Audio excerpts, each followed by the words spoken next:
ஸ்னேல்ஸ்லாம் சாப்பிட்டுருச்சு. இதுல ஸ்னேல்ஸ் இல்லடா ஓடு. ஸ்னேல்ஸ் இல்ல உள்ள. இங்க இருக்க நட்ட இங்க மரத்துல தான் ஒட்டிட்டு இருக்கு. அல்கேஸ் சாப்பிட்டு அதனால தான் க்ளீனா இருக்கு. இவ்வளோ கூட ஒன்று இருக்கு. கீழே நிறைய கிடக்கு. நிறைய இருக்கு. கீழே இல்லை சிப்பியா இங்கே ஸ்னேல் இருக்கு. அங்கெல்லாம்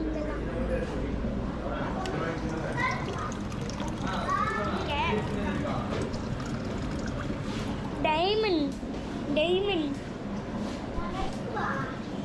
பார்க்க ஜங்கிள் டீம் மாதிரி இருக்கு. ஜங்கிள்